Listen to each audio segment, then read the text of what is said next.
क्या दिल्ली वासियों को न्याय नहीं मिल पा रहा है? क्या उन्होंने जिस पार्टी को चुन करके सत्ता में बैठाया है उसके हक हुकूक के लिए कामकाज और उनके हक हुकूक के लिए बातचीत नहीं हो पा रही है? इसी पर चर्चा करने के लिए हमारे साथ शर्मा जी मौजूद है। आपका बहुत बहुत स्वागत है। धन्यवाद। कई तरीके के जो है सवाल खड़े हो रहे हैं जब से सत्ता में आए, लगभग 3 महीने के आसपास हुआ है। कभी बिजली कट का समस्याएं सामने आ रही है, गंदे पानी की समस्याएं सामने आ रही है, सड़क की समस्या सामने आ रही है। ये तमाम जो समस्याएं आ रही है, क्या वाकई में रेखा गुप्ता पर कहीं ना कहीं थोपा जा रहा है? नहीं, थोपने वाली कोई बात ही नहीं है। मैंने पहले भी बात कही थी कि आपदा गई है, विपदा आई है। आपदा को लोगों ने विदा कर दिया, लेकिन अब विपदा को गले लगा लिया है।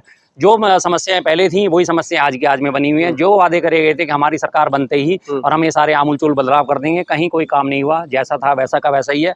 हालात बद से बदतर होते जा रहे हैं, क्योंकि सरकार, ये जो बीजेपी की सरकार होती है, सिर्फ पीआर पे चलती है। सिर्फ पीआर पे चलती है, सिर्फ पब्लिसिटी करना जानती है, सिर्फ अपनी चीज़ों को सही चढ़ाना जानती है और पब्लिसिटी कर करके लोगों के दिमाग में भर देती है हमने काम बहुत अच्छा करा।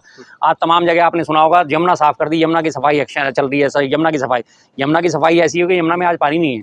सफाई वो ऐसी दिख रही है कि उसमें रेत नजर आ रही है, साफ साफ बीच में टापू बने हुए हैं, उसमें घास उगाई है। तो यमुना की सफाई ऐसे होती है।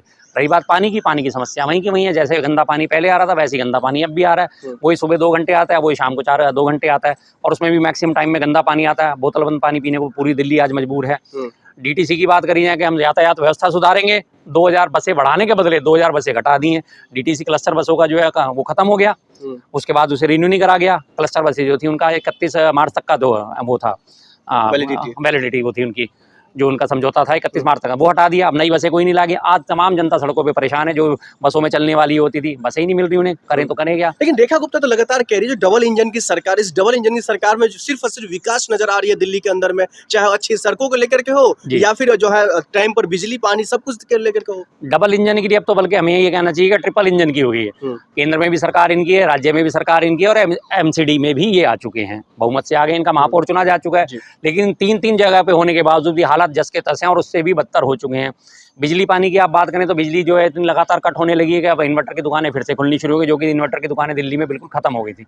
लेकिन अब लोगों को दिख रहा है, क्योंकि अब आदत एक ऐसी पड़ चुकी है, बिना बिजली के रहा ही नहीं जा सकता। तो अल्टीमेटली लोग वापस मूव ऑन कर रहे हैं। अब उसके बाद जो है यातायात व्यवस्था की, हम सफाई की बात करें, सफाई जैसी थी वैसी की वैसी है। कहीं भी आप चले जाइए, किसी भी गली में चले जाए, कुछ मुख्य सड़कों को छोड़ के जिन पे सिर्फ पीआर दिखाया जाता है कि देखो देखो हमने सफाई कर दी, उसके अलावा कॉलोनी में अंदर जाके देखिए, अंदर कॉलोनी में वही हालत है। कूड़ा उठाने वाला नहीं आ रहा, और आने वाले टाइम में अब कूड़ा उठाने के लिए भी आपको पैसे देने पड़ेंगे। प्रस्ताव पारित हो चुका है, अगर आपका घर 50 गज का है तो 50 रुपये आपको महीने देने पड़ेगा। 100 गज का घर है 100 रुपये देने पड़ेंगे। 200 गज का घर है तो 200 रुपये महीना देना पड़ेगा, जो कि कूड़ा उठाना एमसीडी का काम है और वो फ्री में होता है, लेकिन अब आपको पैसे देना पड़ेगा। दूसरी बात, आपने देखा शिक्षा के क्षेत्र में बड़ी बातें करी थी, हम सुधार करेंगे शिक्षा के क्षेत्र में। 25% जो है पब्लिक स्कूलों ने फीस बढ़ा दी। उस पर उन्होंने क्या एक्शन लिया है? सर्वदलीय कमेटी बुला के, कमेटी बैठा के, और सब में उसमें कि हाँ जी हम अब बढ़ेंगे, जो शिकायतें आएंगे हम उस पर काम करेंगे। लेकिन लागू कब से होगा? वो अगले साल से होगा। इस साल की जो फीस चलेगी वो चलेगी। और सिर्फ फीस ही नहीं बढ़ी, ट्रांसपोर्टेशन भी बढ़ गया, कॉपी किताबों का खर्चा भी बढ़ गया, हर चीज़ से लोगों पे बोझ पड़ गया।